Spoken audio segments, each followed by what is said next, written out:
Hello viewers, SB tech Bangla সকলকে স্বাগতম। আজকের ভিডিওর মূল বিষয়বস্তু হচ্ছে কল্যাণ ট্রাস্টে আবেদন করতে রেজিস্ট্রেশন কিভাবে করতে হয়। যারা বেসরকারি স্কুল কলেজে চাকরি করে তাদের 60 বছর পূর্ণ হওয়ার পরে অবসরকালীন ভাতা পাওয়ার জন্য কল্যাণ ট্রাস্ট এবং অবসর দুইটা প্রতিষ্ঠানে দুইটা আবেদন করতে হয় ভাতা পাওয়ার জন্য। তো কল্যাণ ট্রাস্টে আবেদন করতে প্রথমে একটি রেজিস্ট্রেশন করতে হবে। রেজিস্ট্রেশন অবসরও করতে হয়।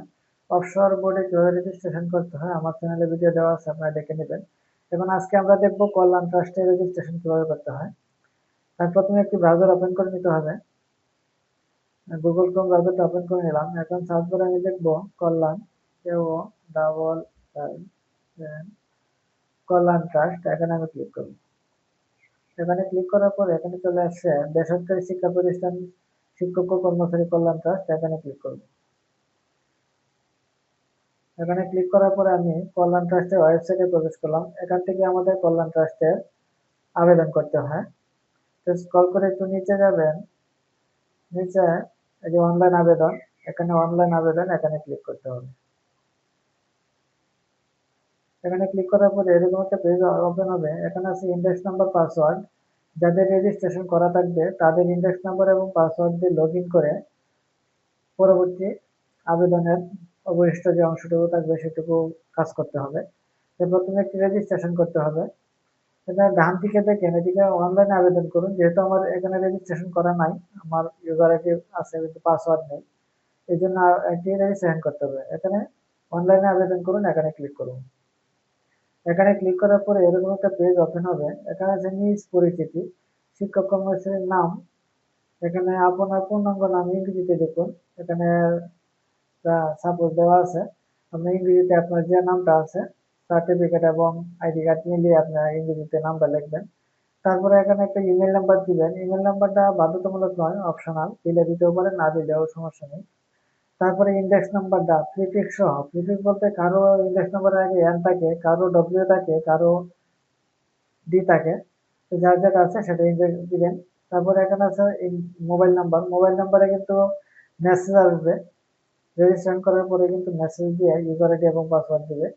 তাহলে এখানে আপনার যে সচল মোবাইল নাম্বারটা আছে সেটা এখানে দিবেন, এনআইডি দিয়ে যেটা তোলা হয়েছে। তার আগে আরেকটু বলে রাখেন, বর্তমানে কিন্তু ইএফটির মাধ্যমে ভাতাগুলো দেওয়া হয়। আপনার ব্যাংকের অ্যাকাউন্ট, মোবাইল নাম্বার, তারপরে আইডি নাম্বার সবগুলো কিন্তু মিলিয়ে আপনার কাজ করতে হবে, সব যাতে ঠিক থাকে। আপনার এনআইডি কার্ড দিয়ে মোবাইল নাম্বার তোলা হয়েছে কিনা, রেজিস্ট্রেশন করা হয়েছে কিনা এটাও একটু যাচাই করে নেবেন, সব ঠিক থাকতে হবে। তারপর পুনরায় ইন্ডেক্স নাম্বারটা আবার লিখবেন, দুই জায়গায় ইন্ডেক্স নাম্বারটা লিখবেন। এখানে পুনরায় মোবাইল নাম্বারটা আবার দিবেন, দুইবারই মোবাইল নাম্বারটা দিবেন।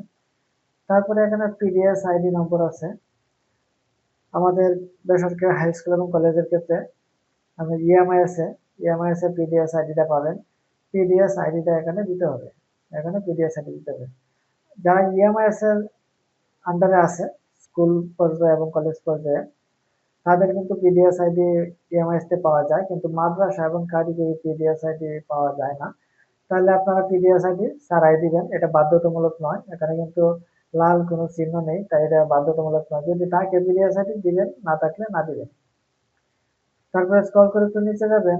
এখানে আছে বিভাগ। আপনার বিভাগটা সিলেক্ট করে দিবেন, কোন বিভাগের আন্ডারে চাকরি করেন। তারপরে প্রতিষ্ঠানের শ্রেণীটা সিলেক্ট করে দিবেন। এখানে জেলাটা সিলেক্ট করে দিবেন। তারপরে থানা সিলেক্ট করে দিবেন। এগুলা কিন্তু ক্লিক করলে কিন্তু অটোমেটিক আসবে, আপনারা সিলেক্ট করে দিবেন। তারপর প্রতিষ্ঠানের শ্রেণীটা সিলেক্ট করবেন। স্কুল হলে স্কুল, কলেজ হলে কলেজ, মাদ্রাসা হলে মাদ্রাসা। স্কুল ও মাদ্রাসা হলে স্কুল ও কলেজ হলে স্কুল এন্ড কলেজ। তারপর টেকনিক্যাল ইনস্টিটিউট হলে টেকনিক্যাল ইনস্টিটিউট দিয়ে দিবেন। তারপর প্রতিষ্ঠানের ধরনটা সিলেক্ট করে দিবেন, প্রতিষ্ঠানের ধরনটা সিলেক্ট করে দিবেন। তারপরে এদিকে আছে সর্বশেষ প্রতিষ্ঠান। এখানে ক্লিক করলে কিন্তু আপনার এই উপজেলায় যে থানাটা সিলেক্ট করলে ওই ওই থানার ভিতরে কতটুকু প্রতিষ্ঠান আছে, কতগুলো প্রতিষ্ঠান আছে সবগুলো এখানে শো করবে। এখানে প্রতিষ্ঠানের ধরন যদি আপনি মাধ্যমিক দেন তো মাধ্যমিক এটি শো করবে, যদি নিম্ন মাধ্যমিক দেন নিম্ন মাধ্যমিক এটি শো করবে। তাহলে আপনার যদি মাধ্যমিক থাকে প্রতিষ্ঠানটা, তাহলে মাধ্যমিক সিলেক্ট করে দেবেন, যদি নিম্ন মাধ্যমিক থাকে নিম্ন মাধ্যমিক সিলেক্ট করে দেবেন। তারপরে যোগদানের তারিখটা এখানে দিবেন। যোগদানের তারিখ, অব্যাহতির তারিখ, এই দুইটা কিন্তু সঠিকভাবে দিবেন। পদবিটা সিলেক্ট করে দিবেন, আপনার কোন পদবিতে ছিলেন, ছাত্রীগত অবস্থায় কোন পদবিতে ছিলেন পদবিটা সিলেক্ট করে দিবেন। এইটুকুই কাজ, রেজিস্ট্রেশন করতে কিন্তু এটুকুই কাজ, এর বাইরে কোনো কাজ নেই। আপনি ভালোভাবে আবার সবগুলো দেখে নেবেন কোনো ভুল ত্রুটি আছে কিনা, ভুল ত্রুটি থাকলে সংশোধন করে নেবেন, যদি ভুল ত্রুটি না থাকে এখানে জমা দিয়ে দিবেন। এখানে জমা দিন বাটনে ক্লিক করবেন, জমা দিয়ে দিলে কিন্তু ফাইলটা জমা হয়ে যাবে এবং আপনার মোবাইলে একটি মেসেজ আসবে ইউজার আইডি এবং পাসওয়ার্ড। সেই ইউজার আইডি পাসওয়ার্ড দিয়ে লগ ইন করতে হবে, লগ ইন করে পরবর্তী কাজটুকু করতে হবে। তো সর্বপ্রথম কিন্তু রেজিস্ট্রেশনটা করতে হবে, রেজিস্ট্রেশনটা করার পরে আপনি আস্তে আস্তে কাজ করতে পারবেন, 2-3 দিনেও কাজ করতে পারবেন, কোনো সমস্যা নেই। রেজিস্ট্রেশনটা করার পরে আর কোনো কাজ নেই, আপনার মোবাইলে একটি মেসেজ আসবে এবং ইউজার আইডি পাসওয়ার্ড দেওয়া হবে। সেই ইউজার আইডি এবং পাসওয়ার্ড দিয়ে লগ ইন করে পরবর্তী কাজটুকু করতে হবে, পরবর্তী যে স্টেপগুলো আছে করতে হবে।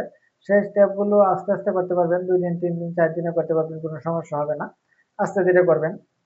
তার আগে রেজিস্ট্রেশনটা ভালোভাবে করে নেবেন, রেজিস্ট্রেশনটা যদি কোনো ভুল থাকে তাহলে কিন্তু এটা হবে না।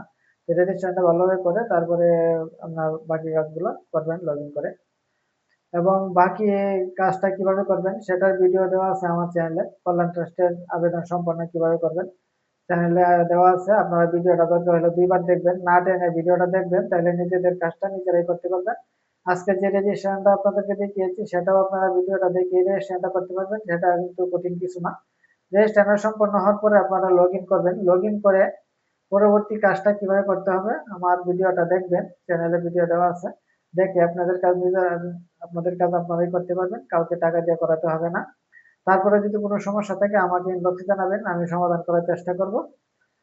তাহলে ভিডিওটা আজকে এ পর্যন্তই। আমার চ্যানেলে যদি নতুন হয়ে থাকেন চ্যানেলটা সাবস্ক্রাইব করে রাখবেন, যাতে পরবর্তী ভিডিও আপলোডের সাথে সাথে নোটিফিকেশন পেয়ে যান। তো ওকে, থ্যাংক ইউ, ধন্যবাদ।